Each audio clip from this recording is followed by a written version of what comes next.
A diferencia del ejemplo anterior, si bien se programó la vista de la causa virtual, no se consignó el enlace de la audiencia en la resolución. Sin embargo, hay situaciones en las que ya no es necesario presentar ese escrito porque el juez o la sala a cargo concedieron el uso de la palabra de manera adelantada. Les mostraré 3 ejemplos reales. Antes de terminar, hay 3 detalles importantes por recordar. ¿Es la primera vez que vivirás un proceso judicial y necesitas saber cómo funciona? ¿O ya tienes una idea de lo que pasará, pero quieres conocer la experiencia de alguien más? Sabemos que quieres hacer las cosas bien. Por eso, este espacio es para ti. Aquí te explicaremos cómo funciona el proceso judicial en la vida real, con experiencias claras y consejos útiles que te ayudarán a marcar la diferencia. Porque sí, la teoría sobre el proceso es importante, pero también lo es la parte práctica. Así que aquí la conocerás fácilmente Y con un buen café. Somos Jonathan Quispe y Daniela Chajne. y esto es Café Procesal. ¿Sabías que el abogado puede sustentar oralmente la defensa de su cliente ante el juez del proceso? La respuesta es sí. Esta sustentación es conocida como informe oral y, según las normas vigentes, puede realizarse en diversos momentos del proceso. En este episodio vamos a ver cada uno de esos momentos y lo haremos a través de ejemplos de la vida real. Pero antes, refresquemos qué se entiende por informe oral y por qué cumple un rol clave en la estrategia de defensa. Vamos. En términos simples, el informe oral representa una oportunidad para que los abogados puedan 1. Explicarle el tema en controversia al juez. 2. Sustentar las razones que amparan a la parte que defiende. 3. Refutar los argumentos de su contraparte. Y por último, pero no menos importante, contestar directamente a las preguntas que el juez le formule sobre la controversia. Se trata de un momento muy importante de defensa, que incluso puede ser decisivo en el resultado final. Por eso es importante tener en cuenta estos 2 ingredientes que no pueden faltar al momento de hacer un informe oral. Primer ingrediente: el abogado debe conocer a fondo los detalles de la controversia y de las posturas. Sí, aquí los detalles sí importan y conocerlos puede marcar la diferencia. Segundo ingrediente: el abogado debe contar con habilidades sólidas de comunicación. No solo es importante saber qué decir, sino también cómo decirlo. Por eso, al momento de informar, el abogado debe transmitir un mensaje claro y con convicción. Con esto en mente, ahora sí, vayamos a ver cuándo se puede realizar un informe oral dentro del proceso. En resumen, el abogado puede informar oralmente cuando el proceso venga siendo tramitado en primera instancia, en segunda instancia e incluso a nivel de la Corte Suprema. Recuerda que el proceso inicia en primera instancia. Si se interpone y concede un recurso de apelación, recién interviene la segunda instancia. Y si se interpone y concede un recurso de casación, interviene la Corte Suprema. Con este primer panorama, ahora sí, vayamos a ver cada uno de los momentos específicos dentro del proceso donde el abogado podrá informar ante el juez. Y además, veamos también ejemplos de la vida real que Daniela nos trae. Pero antes, un café.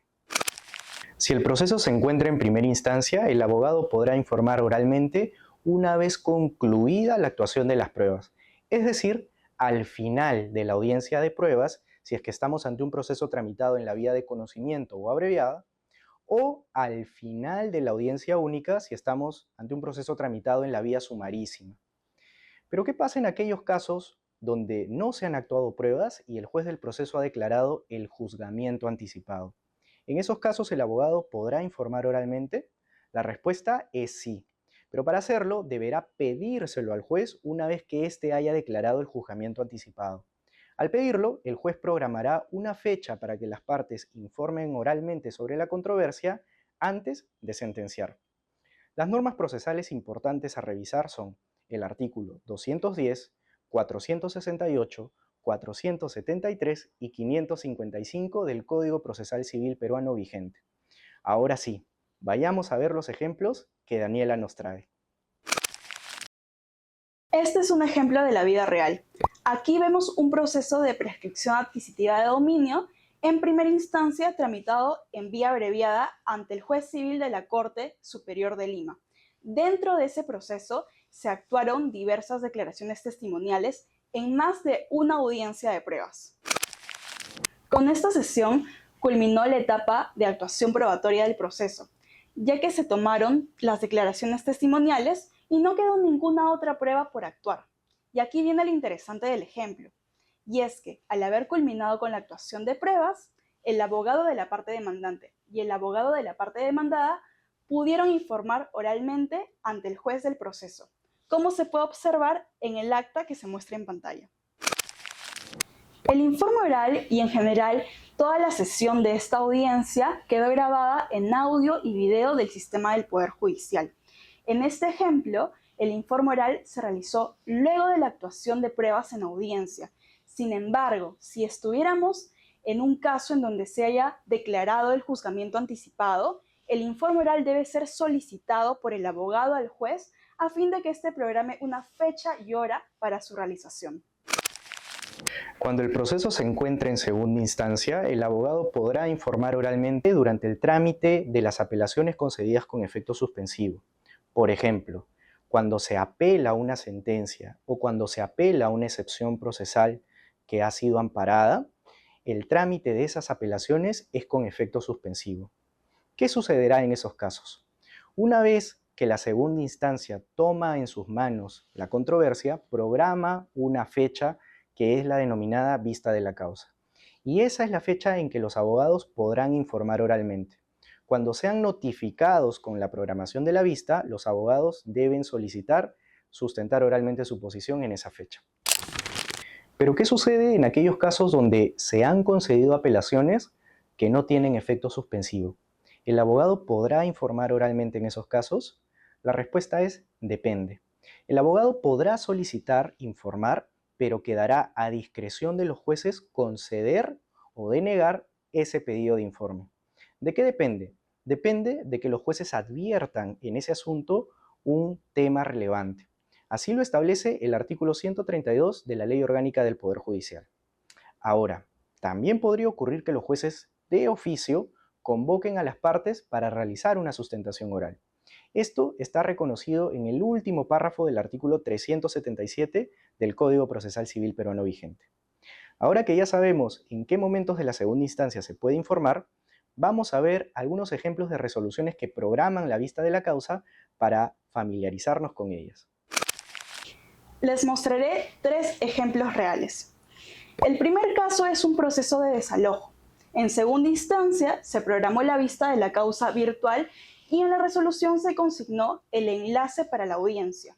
Esto significa que en la fecha programada, los abogados deberán conectarse al enlace para participar de la vista y realizar el informe oral correspondiente. El segundo caso es un proceso de obligación de dar suma de dinero. A diferencia del ejemplo anterior, si bien se programó la vista de la causa virtual, no se consignó el enlace de la audiencia en la resolución. En estos casos puede ocurrir que el enlace de la audiencia sea publicado en una resolución posterior o que este enlace sea remitido por el órgano judicial a los correos electrónicos de los abogados de las partes. El tercer caso es un proceso de nulidad de acto administrativo. A diferencia de los casos anteriores, en este, la audiencia de vista de la causa se programó de manera presencial. Recuerda, actualmente el Poder Judicial también puede establecer que las audiencias sean presenciales. Por lo tanto, si solicitaste informar oralmente en la vista y esta será presencial, deberás acudir a la dependencia judicial correspondiente para su realización. Hasta aquí hemos visto los momentos en que los abogados pueden informar durante el trámite de primera instancia y de segunda instancia. Ahora, ¿qué pasa si el proceso llega a la Corte Suprema porque se interpuso y concedió un recurso de casación? En ese escenario, los abogados también podrán informar oralmente, pero lo harán en la audiencia donde se discutirá el fondo de ese recurso. Ojo con esto, para que se programe esa audiencia, previamente la sala a cargo tendrá que haber declarado procedente ese recurso de casación. Ahora bien, cabe recordar lo siguiente. El actual artículo 394 del Código Procesal Civil establece que si el abogado que interpuso ese recurso de casación se ausenta sin justificación a la audiencia de casación, entonces ese recurso será declarado improcedente. Cuestionable o no, mucha atención con esa norma. Antes de terminar, hay 3 detalles importantes por recordar. 1. La regla general es que para realizar el informe oral, el abogado tiene que haberlo pedido anticipadamente. Este pedido se tramita a través de un escrito conocido como el uso de la palabra. Sin embargo, hay situaciones en las que ya no es necesario presentar ese escrito porque el juez o la sala a cargo concedieron el uso de la palabra de manera adelantada. Por ejemplo, en este proceso de prescripción adquisitiva de dominio, la Sala Superior, a cargo de la apelación de sentencia, programó la vista de la causa y concedió de oficio el uso de la palabra. Entonces, como ya fue concedido por adelantado, no será necesario pedirlo. 2. Aunque las normas no lo contemplen expresamente, la siguiente situación ocurre en la práctica.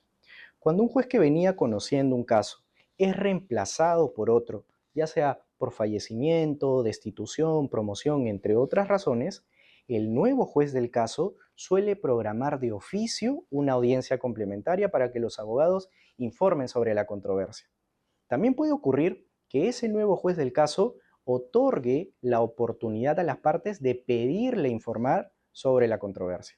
Si esto sucede, no dejes pasar esta valiosa oportunidad para defender con claridad y convicción. Mira este ejemplo. Por ejemplo, en este proceso de nulidad de acto administrativo, el juez de primera instancia que se encontraba próximo a sentenciar cambió, y el nuevo juez que asumió la causa le consultó a las partes si deseaban informar nuevamente. 3. En la práctica, los jueces suelen otorgar 5 minutos a los abogados para que informen oralmente, y a veces suelen otorgar un tiempo adicional para realizar la réplica y la dúplica. Sabiendo esto, será fundamental diseñar estratégicamente el informe oral para aprovechar al máximo el tiempo concedido. Por ejemplo, será importante utilizar herramientas visuales. También será importante proporcionarle a los jueces los folios específicos del expediente donde se encuentran las piezas que sustentan tu teoría del caso. Ya tienes una mejor idea sobre qué es y cómo funciona el informe oral dentro del proceso judicial. No te olvides seguirnos en nuestras redes sociales que aparecen aquí abajo y siempre estar asesorado por un profesional competente. Nos vemos en un próximo episodio de Café Procesal.